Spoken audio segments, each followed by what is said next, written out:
皆さんこんにちは、レッドです。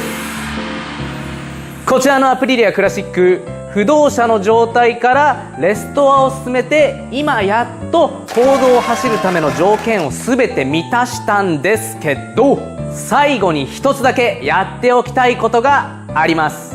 それはマフラーのカーボン除去です。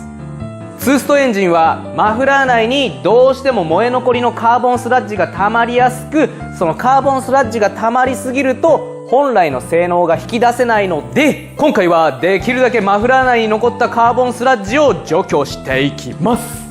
そして今のマフラーのデザインが気に入っていないので、その点も踏まえて今回の動画では加工できたらなと思っていますので、皆さん最後までよろしくお願いいたします。それではマフラー加工レッツスタート。今回は燃やしまくってやるぜ。今回はマフラーの状況がよく分かっていないので、一旦中身を真っ赤っかに焼いちゃいます。果たしてマフラーはいい感じに仕上がるんでしょうか。まず最初にこのマフラーカバーを取り外したいんだけど、この固定されているボルトが削れて六角が入らない状態になってるっぽいんだよね。あ、綺麗に削れちゃって入んないっすわ。溶接をしてぐるっと回せるように固定しちゃいましょう。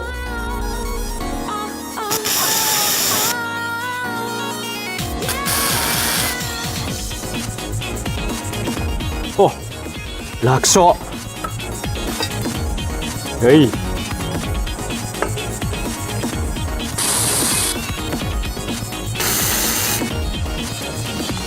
守れ。オッケー、余裕だぜ。外れました、マフラーカバー。そしたら次にこちら、バーベキューコンロを使ってマフラーを焼いちゃうよ。炭をドーン。よっしゃー、マフラー投入。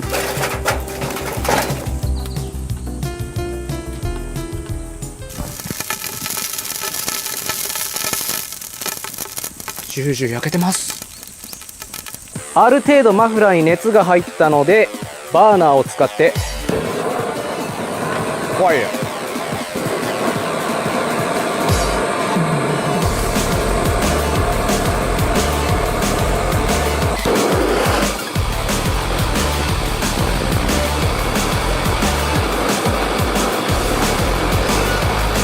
今中間部分にかなり熱が入ったので、今度は出口付近に熱を入れていきます。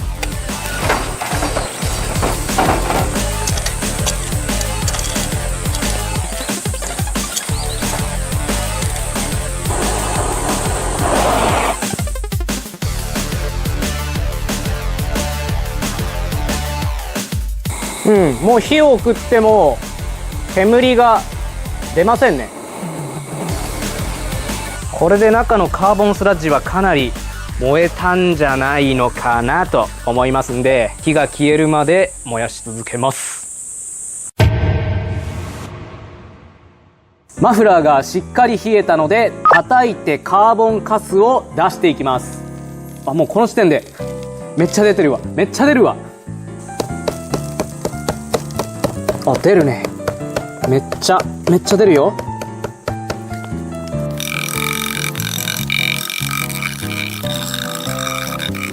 あ、すっごい出る。すっごい溜まってるね。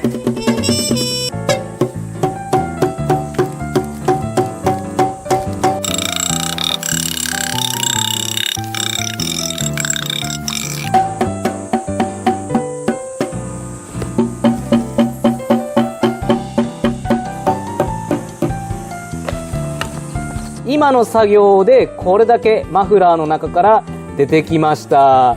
これが溜まりまくると抜けが悪くなるので、定期的にマフラーは焼いてあげた方がいいですね。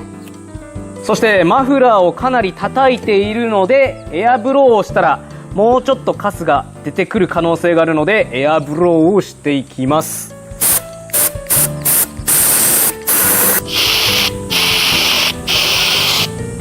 まだ出るね。叩けば出るね。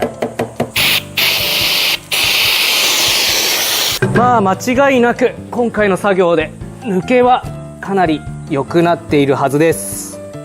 さあこれで今マフラーの中身が割と綺麗な状態になったので、マフラーカバー作っていきます。もともとのマフラーカバーがこんな感じだったので、これを取っ払ってこちらステンレスパイプをマフラーカバーとして作っていきます。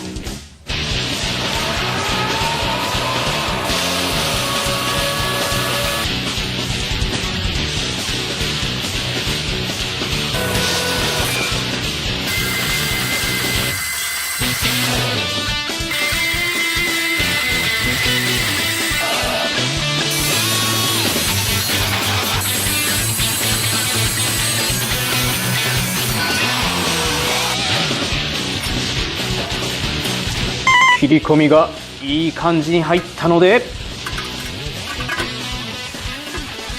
よっぽど覗き込まない限り切った面はわからないので OK。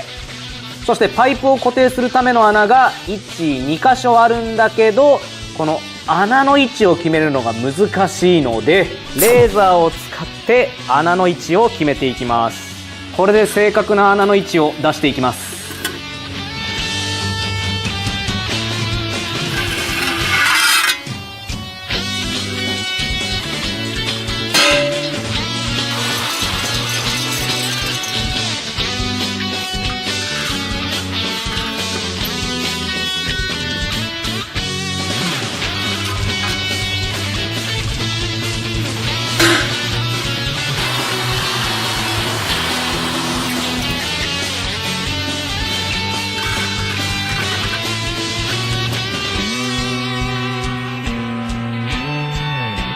で今のままだとただパイプがついているだけって感じなので、このキュッと絞ってるところが隠れるようにパイプを溶接していきます。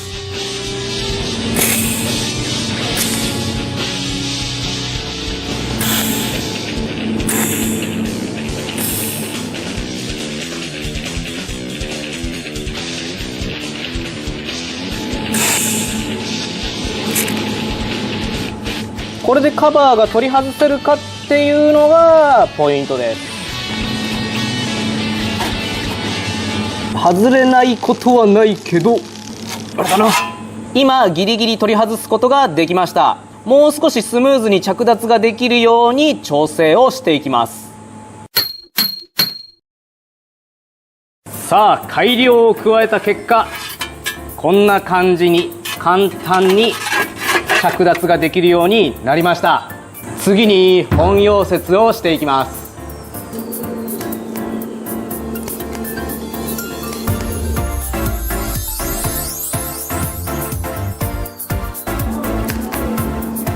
OK、できました。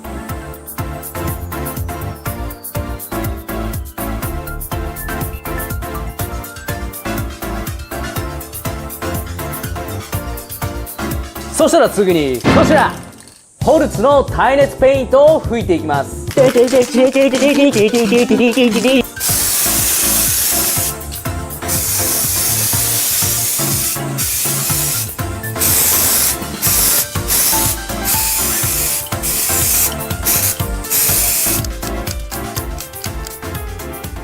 耐熱塗料が塗装できたので、次にこちらバンテージを巻いていきます。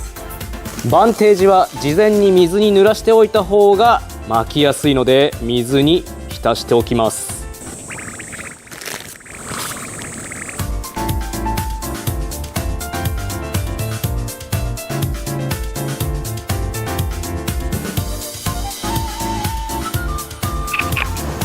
しっかり巻けました。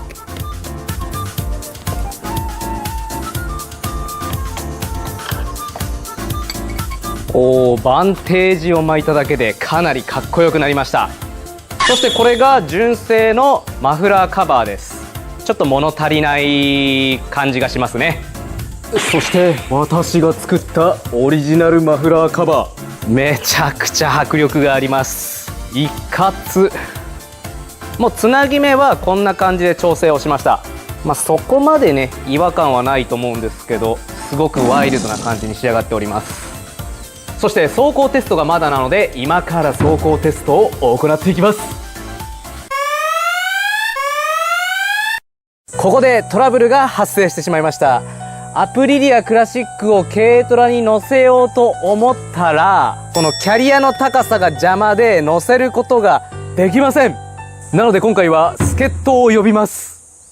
方針紹介の佐藤さんにスバルのサンバを持ってきてもらいました。ありがとうございます。イエイイエこっちが普段佐藤さんが使っているアルミラダーで、こちらがアストロプロダクツで販売しているアルミラダーです。2メーター11センチの長さがあって、さらにちょっとアーチを描いてあるので、アメリカンや腹下が低いバイクにすごく最適なラダーです。でこれ1個だけだとやっぱバイクを乗せる時にちょっと大変になっちゃうので、こんな感じで組み合わせて人間とバイクが一緒に登りながら乗せる感じでいこうかなと思っております。ちなみに私はアルミラダーを使うのが初めてなので、気をつけた方がいいポイントがあれば教えていただきたいです。でうちのサンバーは JA サンバーなんで L 字になったタイプはちょうどここにはまるんですよ。だけどこういったアーチ型のやつはだいたいフラットになってるんですよね。油とかねついてたら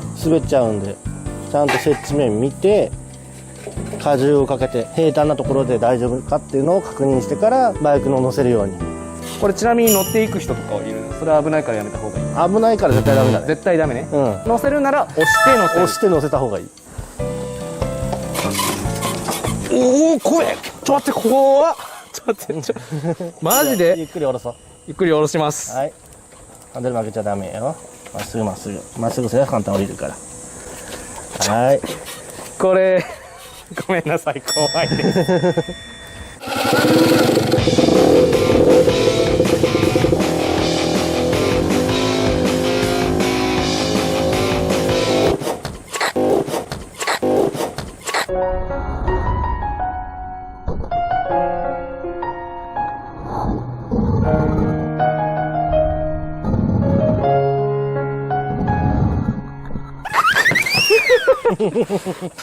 怖い。乗せます。はいはい、ブレーキ離して、離してます。はい。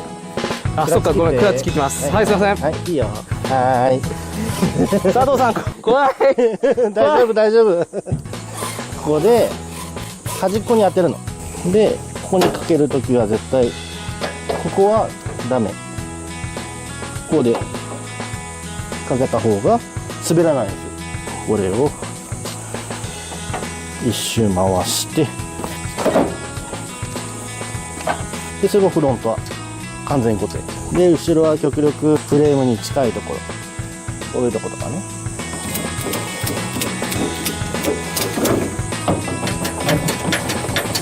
本当は巻くと一番いいんだけど、今回巻くとこないから平で面で押さえた感じですね。前で押さえて極力前に押し出すような感じで積み上げて。じゃあテスト走行ができるところまで運搬よろしくお願いいたします。はーい。よいしょ。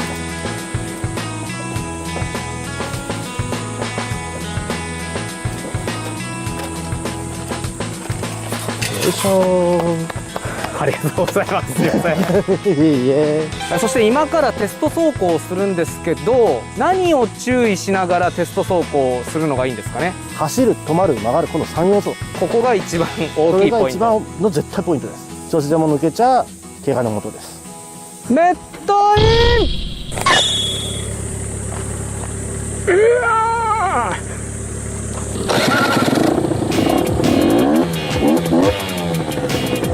いきます。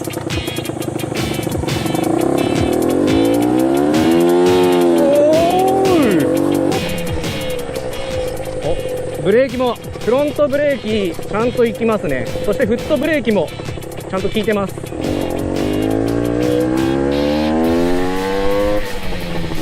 で、今からこの上り坂を走ってみます。クラッチが滑ってると坂が上らないので、ここが上るのかどうか、それを見極めていきます。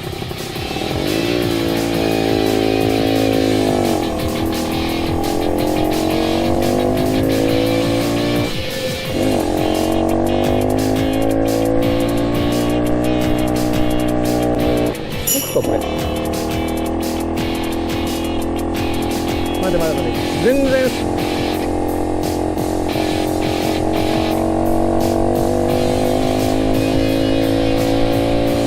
ゼロ距離の坂津。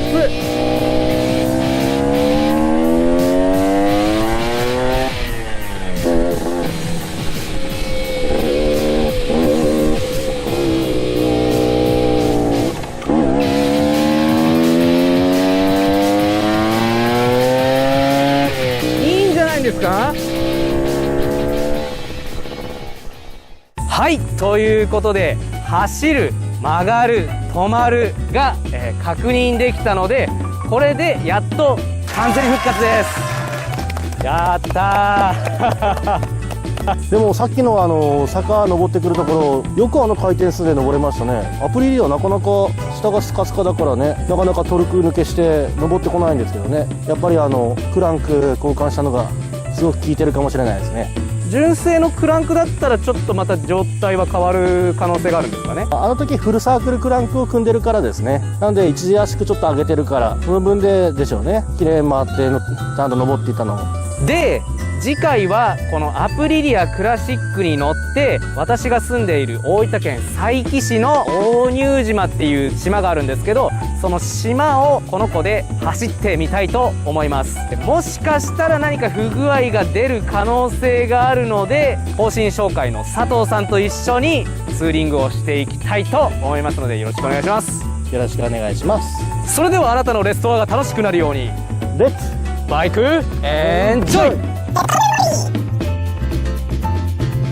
お気づきの方もいると思いますが、フロントフォークからキーキーキーキー音が鳴るので、一旦オーバーホールをして、その後にツーリングをしていきますので、皆さんよろしくお願いいたします。